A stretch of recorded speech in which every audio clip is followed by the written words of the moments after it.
ગોધરા નજીક આવેલા નાની કાંટડી ગામમાં દિલ્હી મુંબઈ નેશનલ કોરિડોરના નિર્માણ માટે વર્ષ 2022માં ગામનું હેલ્થ એન્ડ વેલનેસ સેન્ટર તોડી પાડવામાં આવ્યું હતું।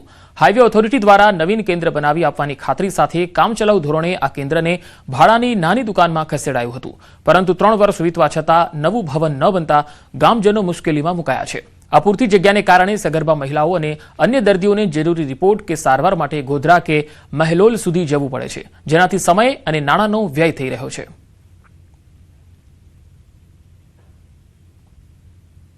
છેલ્લા 3.5 વર્ષ ઉપર થવા આવ્યું છે।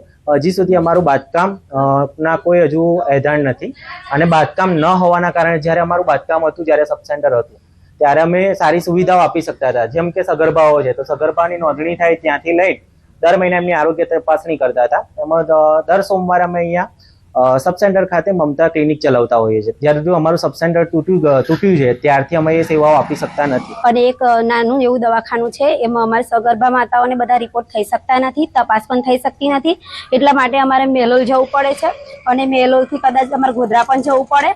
એમાં આવવા જવામાં જે મહિલાઓ હોય એમને ઘણી બધી તકલીફ પડે છે અને અમુક મહિલાઓ તૈયાર પણ નથી થતી અને અમારા રિપોર્ટો પણ અધૂરા રહી જાય છે, જેથી કરીને અમારું જો સબ સેન્ટર બની જાય તો બધી માતાઓને સારી એવી સુવિધા મળી શકે। અમારે જ્યારે સબ સેન્ટર હતું ત્યારે અમારે મમતા સેશનને સારી રીતે થઈ શકતું હતું, બધી બહેનોને સગર્ભા બહેનોનું વજન, ઊંચાઈ, બીપી, પેટ ઉપરની તપાસ સારી રીતે થઈ શકતી હતી અને કિશોર કિશોરીઓને પણ સારી રીતે અમે બેસાડીને એમનું જે પ્રોગ્રામ હતા તે કરી શકતા હતા।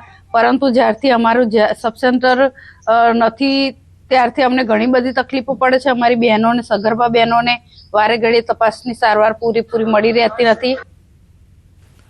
બીજી તરફ હાઈવે ઓથોરિટી દ્વારા છેલ્લા 1.5 વર્ષથી દુકાનનું ભાડું પણ ચૂકવવામાં આવ્યું નથી, છતાં માનવતાના ધોરણે મકાન માલિકે કેન્દ્ર ચાલુ રાખવા દીધું છે। આરોગ્ય કેન્દ્રમાં જગ્યાના અભાવે મમતા સેશન અને કિશોરીઓ માટેના કાર્યક્રમો અન્યના ઘરની ઓસરીમાં કરવા પડે છે। સ્થાનિકો અને ગ્રામ પંચાયત દ્વારા જિલ્લા કક્ષાએ લેખિતમાં રજૂઆતો કરી છતાંય તંત્ર દ્વારા કોઈ જ નિર્ણય લેવાતા નથી, જેને લઈ ગ્રામજનોએ સત્વરે નવું પેટા આરોગ્ય કેન્દ્ર નહીં બને તો રસ્તા રોકો આંદોલનની ચીમકી આપી।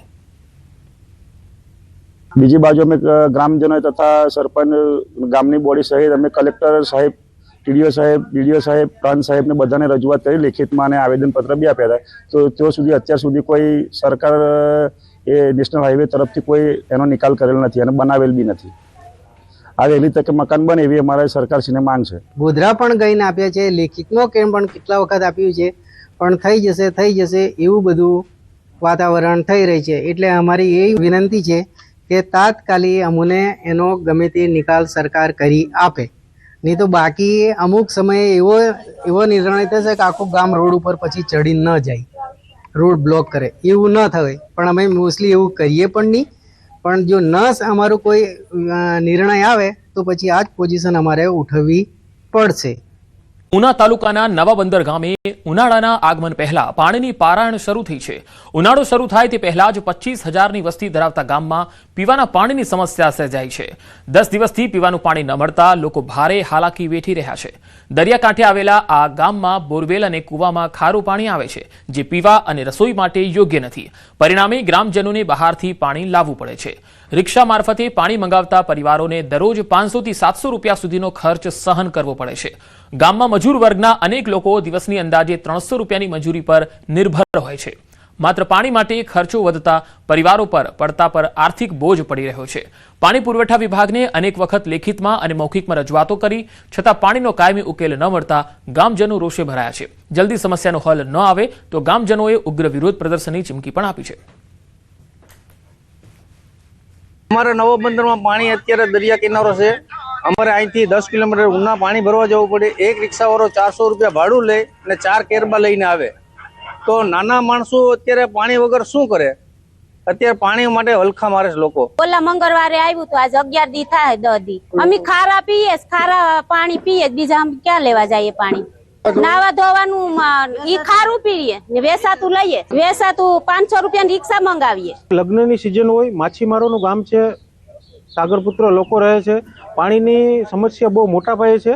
અવારનવાર રજૂઆત કરવા છતાં પણ કોઈ પણ રજૂઆતને ધ્યાને લેવામાં આવતી નથી। પાણી માટે અમારું ગામમાં કોઈ એવું સ્ત્રોત નથી કે જ્યાં માણસ પીવાનું પાણી મળી રહે, અને એટલા માટે ટેન્કરથી અને ચેરબાઓથી બહુ દૂર દૂરથી પાણી લાવવું પડે છે. અને જ્યાંથી પાણી લાવીએ તો તે પાણીનો દર પણ અમારે વધારે ચૂકવવો પડે છે. રિક્ષા જઈને પાણી ભરવા મોકલીએ તો 450 થી 500 રૂપિયા, અને પાણીનો ટાંકો મોગાવીએ તો 1500-1600 રૂપિયા જેટલું એનું ઓલું લે છે. છોટાઉદેપુર જિલ્લામાં નળ સે જળ યોજના માત્ર કાગળ પર જ ચાલતી હોય તેવી સ્થિતિ સર્જાઈ છે. જિલ્લાના અનેક ગામના લોકો આજે પીવાના પાણી માટે વલખા મારે છે. 5000ની વસ્તી ધરાવતા સરહદી ભોરદા ગામમાં અનેક જગ્યાએ નળ તો લાગ્યા, પણ 4 વર્ષ વીતવા છતાં તેમાં પાણીનું ટીપું આવ્યું નથી. આશ્ચર્યની વાત એ છે કે પાણી મળતું નથી, પણ ગામજનોને પાણી વેરો ભરવો પડી રહ્યો છે. ઉપરાંત અનેક વિસ્તારોમાં પાઇપલાઇન પહોંચી જ નથી અને જૂના હેન્ડપંપ પણ રિપેર કરવામાં આવતા નથી. ગામજનો જ્યારે રજૂઆત કરે ત્યારે અધિકારીઓ અને પંચાયત એકબીજા પર જવાબદારી ઢોળી રહ્યા છે. લોકોનો આરોપ છે કે કોન્ટ્રાક્ટરો અને અધિકારીઓની મિલીભગતને કારણે કરોડો રૂપિયાના ખર્ચે બનેલી આ યોજના આજે માત્ર શોભાના ગાંઠિયા સમાન બની ગઈ છે. પાણીની અમારે બહુ મુશ્કેલી પડે છે. પાણીના ટાંકી બનાવી છે, પણ અમારા નળોમાં પાણી અત્યાર સુધી આવ્યું નથી. એના લીધે અમારે પાણીનું કોઈ જગ્યાએ બીજી જગ્યાએ કોઈ પાણી ચાલે થાય કરે તે જગ્યાએ અમારે પાણી ખોદીને લાવો કરવું પડે છે. આ સરકારે અહીંયા બધું પાણીની યોજના પૂરી કરી છે, પણ અમારે પાણી મળ્યું નથી. ચકલીઓ ઘરે ઘર બેસાડે છે, સૂકી ને સૂકી પડ્યા અત્યાર સુધી. હવે એમાં કોન્ટ્રાક્ટ હશે, પછી કોઈ હશે ઉપલા અધિકારીઓ કે બધા જો પોતપોતે ટકારે લઈને છૂટી ગયા, પણ આજ સુધી અમારે પાણી નથી આવ્યું. એટલે અમારી પાણીની માંગ છે. આ પાણી માટે એટલી તકલીફ પડે છે બધાને કે ઘણી તકલીફ પડે છે. જે પાણી ભરવા માટે છે ને એ હેડપંપ નહીં ચાલતા, ચકલીનું પાણી નહીં આવતું એટલે બીજાના ખેતરોમાં પાણી ભરવા જવું પડે છે. જે કુવા માટે કોઈ બર ખૂણેલા છે, બર માટે પાણી ચાલુ, ખેતી માટે ચાલુ હોય ત્યાં પાણી લેવા જવું પડે છે. ને એ જે હેડપંપ રેપેરિંગ માટેની જે ગાડી આવે છે એ શું કહે છે કે નલ સે જળ યોજનાનું પાણી ચાલુ થઈ ગયું છે એમ કરીને એ હેડપંપ પણ રેપેરિંગ કરી નહીં દેતા. બીજી તરફ આ બાબતે અધિકારીને પૂછતા તેમણે જણાવ્યું કે ભોરદા ગામમાં 3 વર્ષ પહેલા નળ સે જળ યોજનાનું કામ પૂરું કરી દેવામાં આવ્યું. છતાં કોઈ સમસ્યા હશે તો અમે પંચાયત સાથે ચર્ચા કરી નિકાલ લાવીશું. નળ સે જળ અંતર્ગત બોર આધારિત યોજના બનાવીને 3 વર્ષ પહેલાં આપણે યોજના પૂર્ણ કરીને હેન્ડઓવર કરી હતી, અને હાલ એને કાયમી સોર્સ માટે લેવાડ જૂથ યોજના મારફત પણ આપણે એને કનેક્શન આપ્યું છે. કોઈ એના અંદર સમસ્યા હશે તો અમારા ડિપાર્ટમેન્ટ મારફત અમે એમને ચેક કરાવી અને એનું પાણી કાર્યરત થાય એવા પ્રયાસો અમે કરશું પંચાયતના પરામર્શમાં. હાલ જિલ્લાના કેટલાય ગામના લોકો પીવાના પાણી માટે આજે પણ વલખા મારે છે. સરકાર લોકોની પીવાના પાણીની સમસ્યાનું વહેલી તકે નિરાકરણ લાવે તેવી સ્થાનિકોની માંગ છે.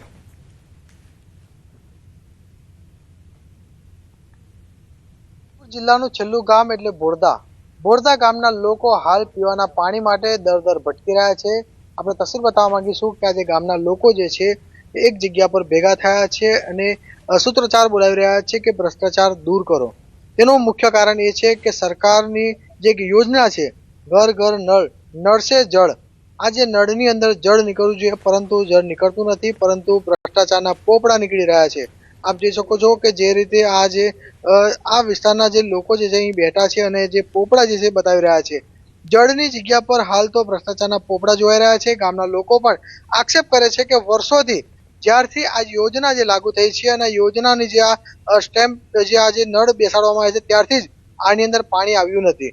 ગામના લોકોનું એ પણ કહેવું છે કે જે કોન્ટ્રાક્ટર દ્વારા અનેક વિસ્તારોની અંદર નળ પણ બેસાડવામાં આવ્યા નથી. એટલે ચોક્કસથી આજે આ ગામના લોકો જે કહી રહ્યા છે કે વર્ષોથી પીવાના પાણી માટે તો દર ભટકી રહ્યા છે, પરંતુ અધિકારીઓની બેદરકારીના કારણે પણ આ ગામના લોકો પીવાનું પાણી મળ્યું નથી.